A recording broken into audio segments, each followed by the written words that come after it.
คนหนึ่งผู้ที่เป็นคู่มั่นกับโยเซฟผู้ที่มีเชื้อสายกษัตริย์ดาวิดส่วนหญิงสาวนั้นชื่อว่ามารี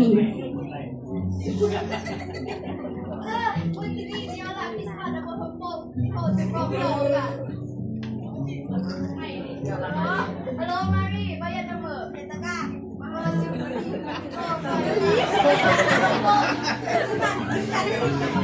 Sini le, nanti le. Le, jodoh tak? Oh iya, ini pak. Mai, anu ni mai. Mai, anu ni mai. Mai,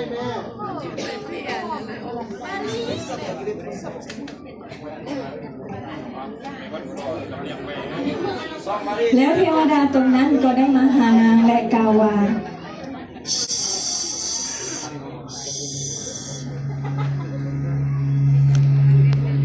ที่สุดก็ยังเป็นปลาได้เจอพระผู้เป็นเจ้าเป็นที่จะบอกว่าเป็นจิตแดงกันปลากระดูกก้อนกันปลาขันก้อนก็ได้ภาษาเยซู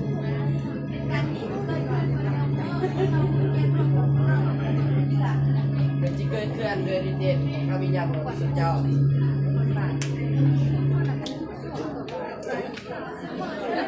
โยเซฟก่อน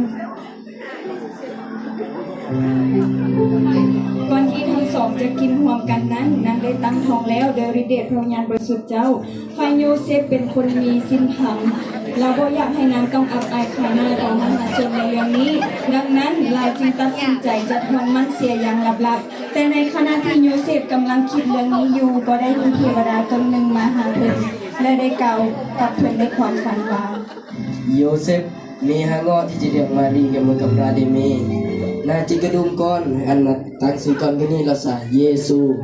dia cuma tonjoi an menurut perlu jembon dan logi bendeklah ma Yosef demit pada ya Mari deh, ujuk deh Pak.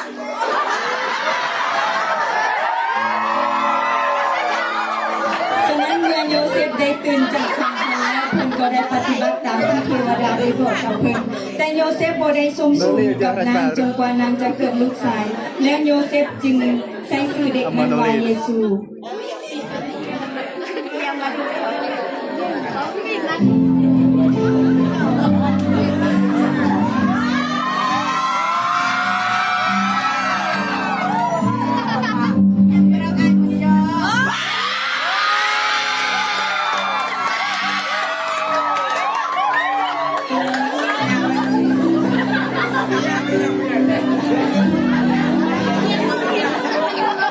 ได้มีจักรพรรดิโอโกโต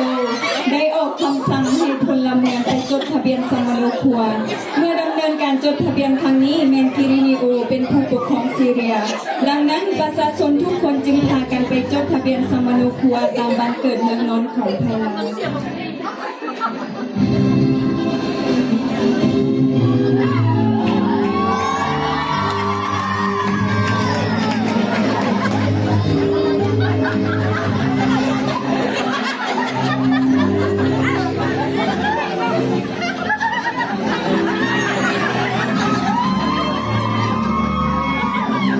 một công sai ha chặt theo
แกหักคนอาทิตย์ว่า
เซฟ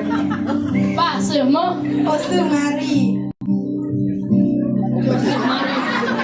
กษัตริย์มันจิสรุปเราไม่รู้ว่า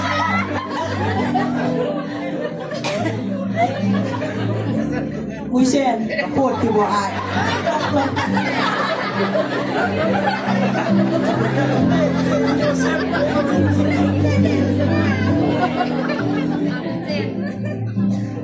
เต้สนับสนุนของแอม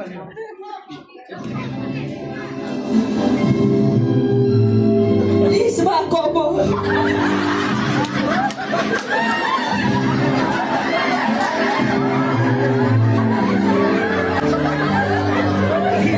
สำหรับพวกเพิ่นเลย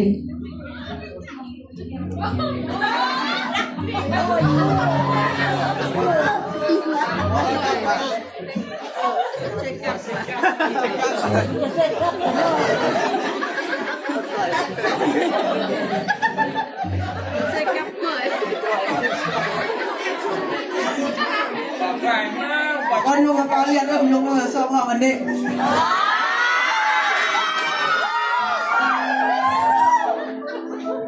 เอาคนเน็ตบอเอาคนเน็ตบอไม่เลย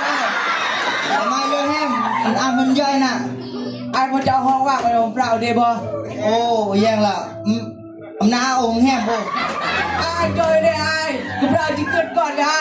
โอ้เมื่อวานทางนี้เวลามาเกิดน้องอายุแต่ว่างอนกี่มาครอบแคร่ย่อยๆแบบนี้ย่อเอ้าเต้งมือจะจับกำลังแม่ลงย่า ในคงเขตนี้ได้มีคนเลี้ยงแกะที่นอนตามทุ่งนอนเฝ้าคุมแกะของพวกเขาในเวลากลางคืน มีเทวดาตนหนึ่งขององค์พระผู้เป็นเจ้าได้มาปรากฏแก่พวกเขา และพระรัศมีขององค์พระผู้เป็นเจ้าก็ส่องแจ้งจึงตกใจย่านกว่าหลาย Oh, musiki ngor. Miu, oi dong ai jaman bua. หน้าไปเรื่องแหม An no mai ya dia. Lo sepat tuk tiang yo yang mari man. Wah. Mama yang man berap lagi. Onang. Nah ni le. Bukan ni le. Ban mo ho. Mo miu. Oh, mo dah ya den. Ya den. Oh no. บอกเสียงจั่วมันจะเบิ่งอะไรจะเปลี่ยนอากาศงานมันเกิดมันจะเบิ่งอะไรจะเบิ่งสินดาดเวลาสินดาดมันเยอะเสียวเสียส่วนลำลื่นเวลาสินดาดเสียส่วนสินดาด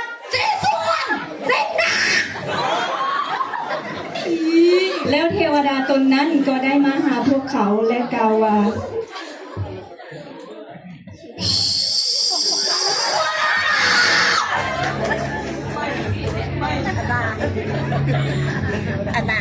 บอนังงอเลยองค์นำเขาเลิกแกนบอเนอร์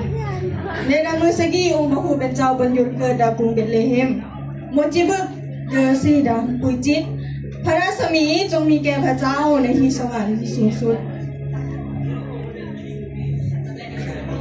และที่แผ่นดินโลกจงมีสันติสุขแก่มนุษย์ทั้งปวงผู้ที่พระองค์ทรงพอพระทัยนั้น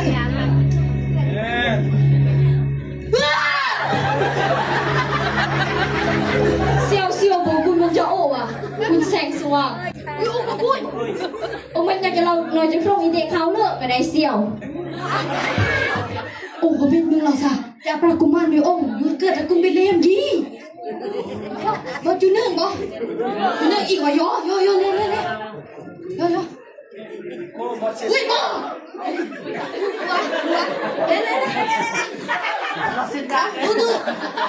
Sidat ne. พวกเขาจึงหีบไปและพบมารีกับโยเซฟและเห็นพระกุมารนอนอยู่ในหางหญ้าเมื่อพวกคนเลี้ยงแกะพบพระกุมารแล้วพวกเขาก็เล่าเรื่องตามที่พวกเขาได้ยินเรื่องพระกุมารนั้นทุกคนต่างก็ฟังผู้เลี้ยงแกะต่างก็ประหลาดใจสิ่งที่พวกเลี้ยงแกะได้เล่านั้นฝ่ายมารีก็จดจำเรื่องนี้ไว้ในใจและหำพึงอยู่ในใจ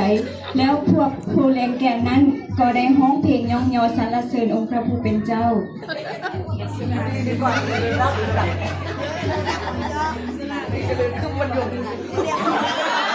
เ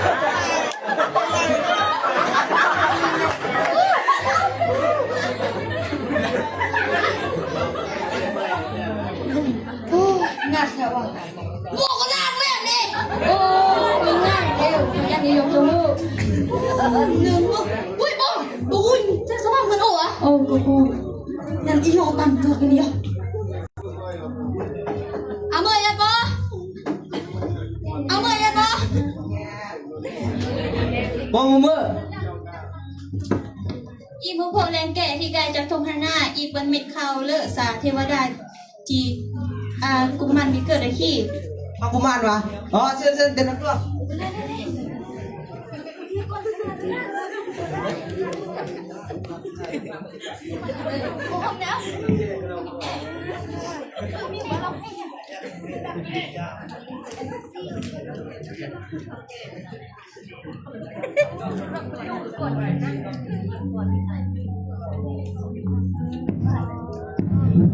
สารเถิดเจ้าสารเถิดเจ้าสารเถิดเจ้าน้ำนมอีกอะไรกันวันไหนอีกอะไรเฮ้ยวันไหนอีกกันเดือนใช่กันแล้วมันจะเข้าใจ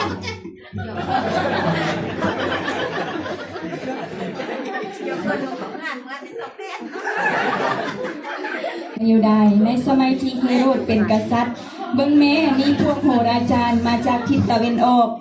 ไปยังนครเยรูซาเล็ม พวกเพิ่นได้ตามดวงดาวนั้นไปเพื่อไปพบพระกุมาร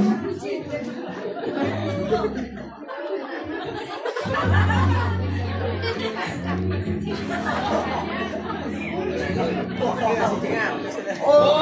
สบายเลยลุงดิสกีมีขึ้นมั้ยมีการจัดมั้ยมีทิศตะวันออกมีดิตัวพุ่งโอ้ไก่ตัวโคคราวพุ่งไก่อุ้ยอ้อยอะไรดวงดาวกันไหนอ่ะสมิงกันไหนอยู่เลยมีอีกอยู่โอ้ ก็เดินทางไปเข้าเฝ้ากษัตริย์เฮโรดที่เบธเลเฮม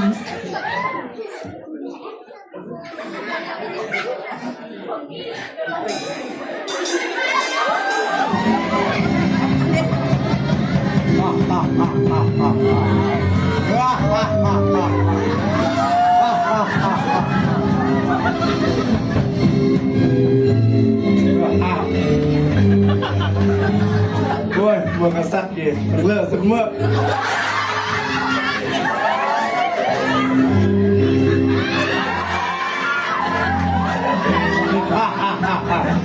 เลือดเป็นอัน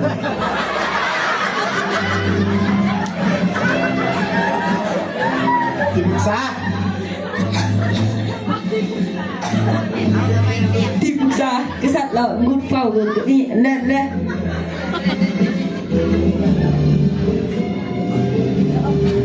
ไว้บังคมพระเจ้าค่ะ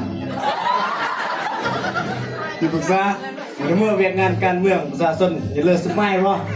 ประชาชนอย่าเลยสมัยพระเจ้าค่ะ เคยกันเชยองมาเสียก่อนเด้อเหมือนเมื่อ แห้งเลยพระเจ้าค่ะ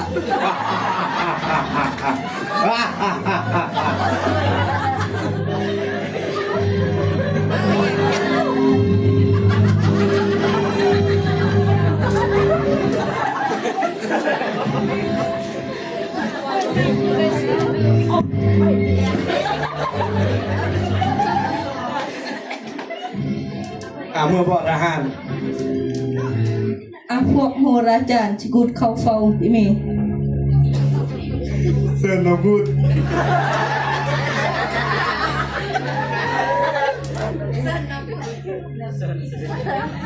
โหราจารย์กษัตริย์เรากุดเฝ้ากันกันนี่อันแรก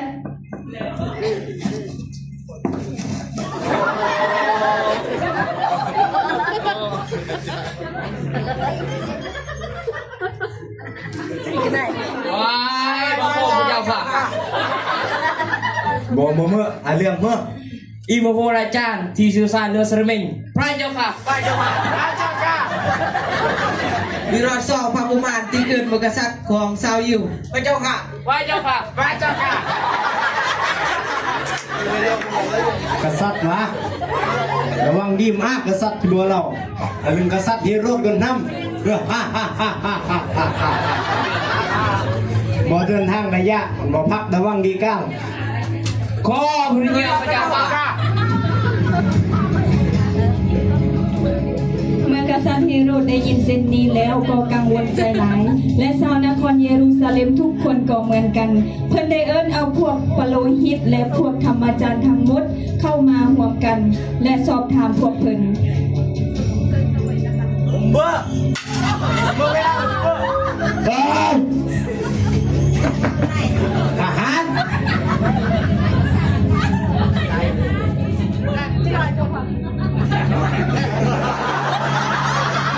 เดี๋ยวเฮ็ดตะโลหิตกุดกับว่าโอ้คือนี่อันแรกพระเจ้าโอ้ยพวกองค์ก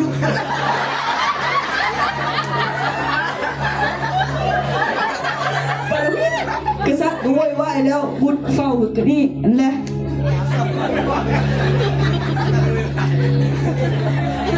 เนื่องละสักกษัตริย์อาเมื่อจึงอันขนอยเข้าเฝ้า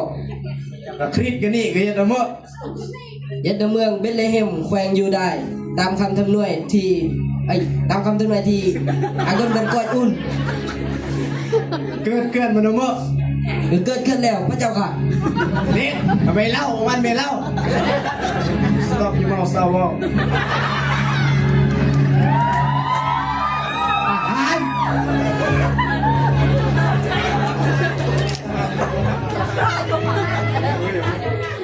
อย่าเฮ็ดที่ปรึกษากุจะรอโอ้คดีอันแรกแล้ว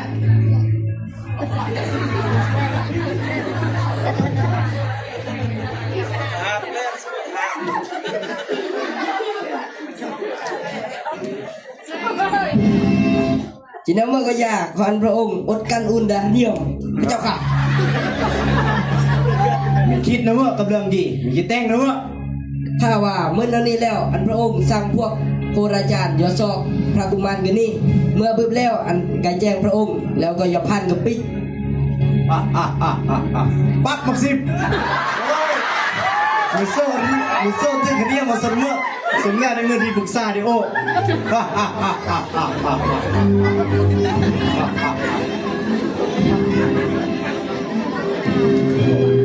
ดังนั้นเฮโรดจึงเอิ้นเอาพวกโหราจารย์เข้ามาหาพวกเพิ่นอย่างลับๆและซึ่งถามเอาความนำพวกเขา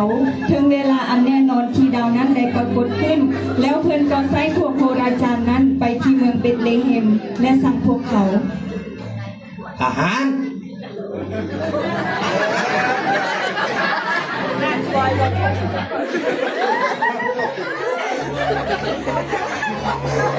อย่าออกมาโคละจันดูดกับฟอโอ้คดีอันแรกแล้ว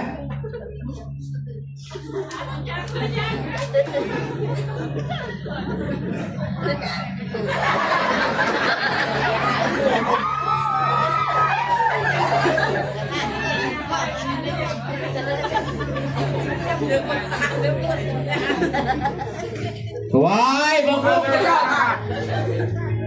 นี่ยผมเป็นตึกเกิดอย่างละเอียดแล้วอันใบซอบพระกุมารกันนี่อันบึบแล้วเวียดเก็บมอกโอ้จะนมัสการกันมันเยอะ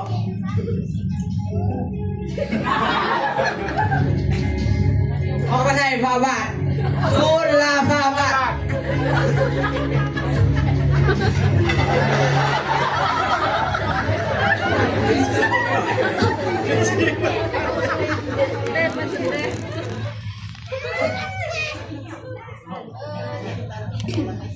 เมื่อพวกโหราจารย์ได้ยินคำสั่งนี้แล้วก็พากัน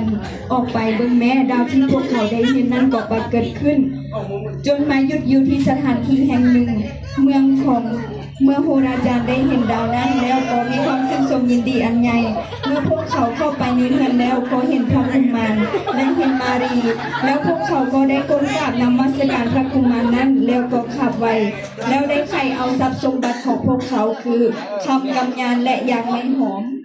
ต่อมาพระเจ้าทรงเตือนพวกเขาในทางความฝันว่าบ่ให้กลับขึ้นไปหาเฮโรดดังนั้นพวกเขาจึงขับไปเมื่อที่เงินของตนเอง เมื่อเฮโรดได้ยินเส้นนี้แล้วพวกเขา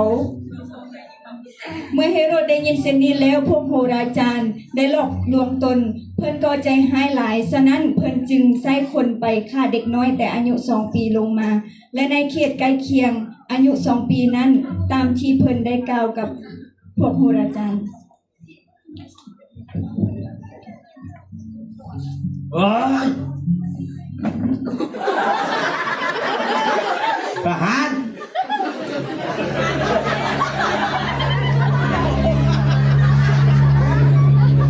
บอกวิ่งหัวละจานง่ายเหรอวะ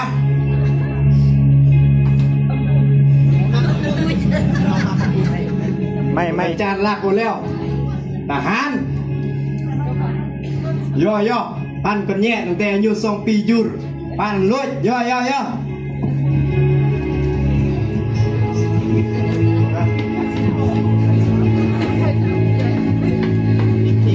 เควินเรียกเควินจะพันเรียกเควิน Amen